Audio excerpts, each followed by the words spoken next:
जय माता की। आज मैं आपको भयानक रहस्य के बारे में बताऊंगा जिससे लोग भली भांति परिचित हैं और कुछ लोग जानते हैं और कुछ लोग नहीं जानते। अगर आप इस रहस्य को जान लेते हैं और जानने के बाद आप इस कार्य को करना चाहते हैं तो शायद अपने परिवार और अपने घर वालों से एक बार सलाह लें और अपने गुरु से सलाह लें, उसके पश्चात इस कार्य को करें, अन्यथा ना करें।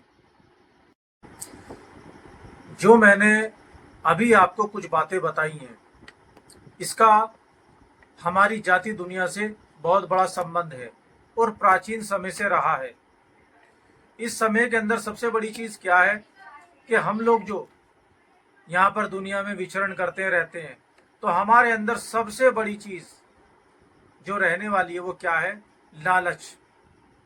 और लालच के बल पर ही हम उस चीज की तलाश में निकल पड़ते हैं और निकलने के बाद हम अपना अच्छा एवं बुरा, अपना नुकसान एवं फायदा या कुछ भी हो, ये सोचना भूल जाते हैं।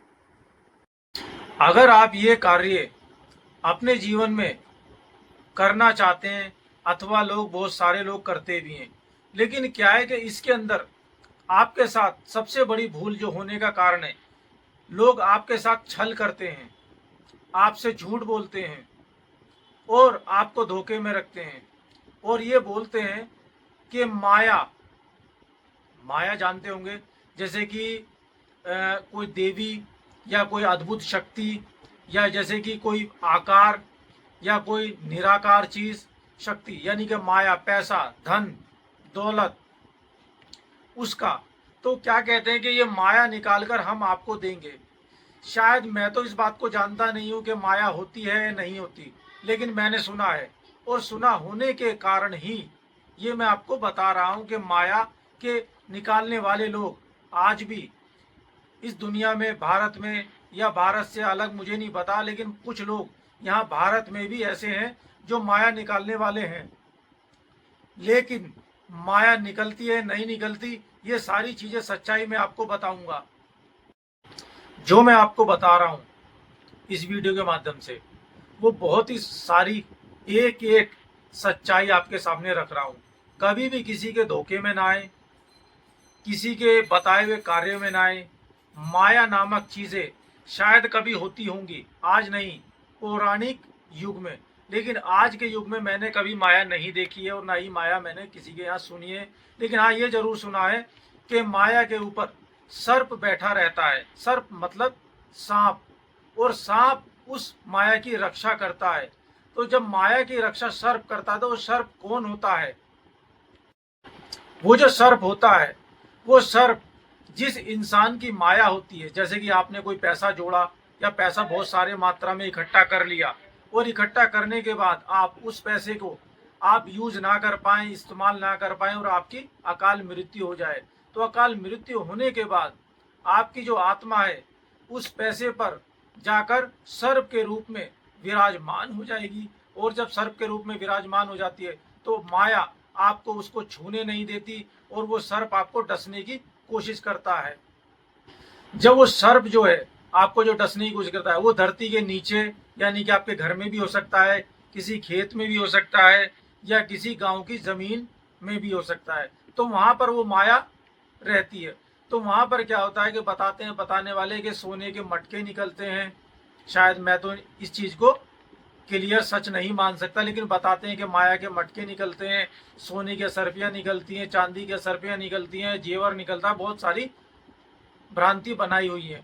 लेकिन अगर वो निकलती भी है तो शायद मुझे नहीं लगता किसी के पास है, लेकिन कुछ लोग कहते हैं कि ये सच है और हम इस चीज को निकालते हैं, तो ये भी चीज मुझे लगता है कि मिथ्या है और इस चीज का मैं पूरी तरीके से प्रमाण नहीं देता हूँ। हाँ, ये कि हो सकता है, सिर्फ इतना बोल सकता हूँ।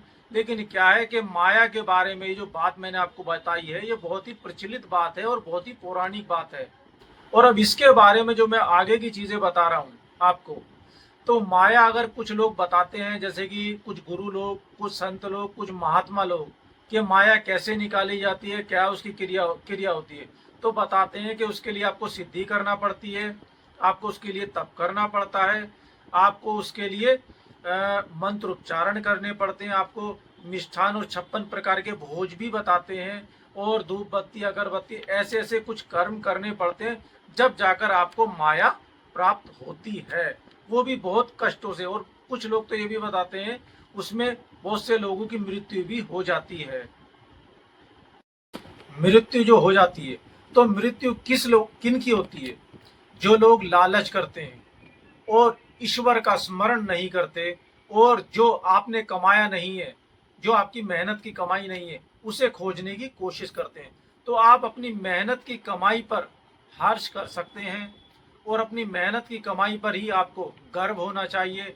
अगर आप किसी की माया पर नज़र गड़ाए होते हैं, या आपके अंदर लालच होता है, या आपके अंदर कुछ ऐसी चीज़ें चल रही होती हैं कि ये किसी की माया मुझे मिल जाए, तो अगर वो माया आपको मिल भी जाती है तो शायद उससे नुकसान होना भी स्वाभाविक है। ये मैं नहीं कहता, ये पुराने ग्रंथों में आप देख सकते हैं, महाभारत को आप देख सकते हैं, रामायण को आप देख सकते हैं, या आप रावण का इतिहास भी आप लेकर चल सकते हैं। क्योंकि रावण ने क्या बोला है, रावण ने क्या किया कि उसने पराई स्त्री का हरण किया।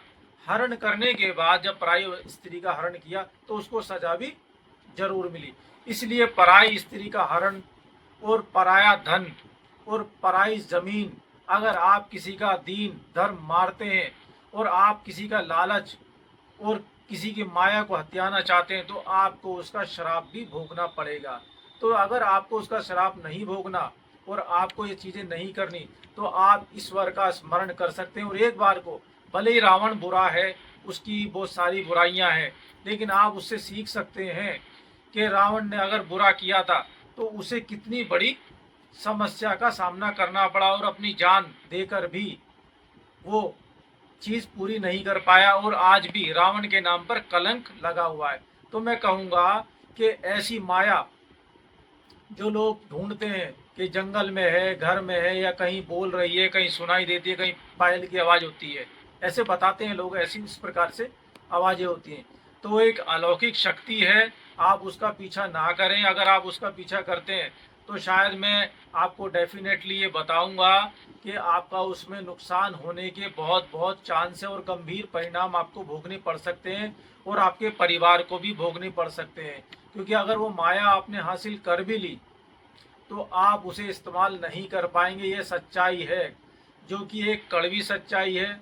लेकिन क्या होता है कि लालच में आदमी अंधा हो जाता है, और कुछ इस प्रकार के कृत्य करता है, और कुछ गुरु लोग उन्हें इस प्रकार की भ्रांति में रखते हैं कि आप ऐसा कर लो, वैसा कर लो। उनका पैसा भी जाता है, समय भी जाता है, और आपको श्राप भी प्राप्त हो जाता है। जय माता की।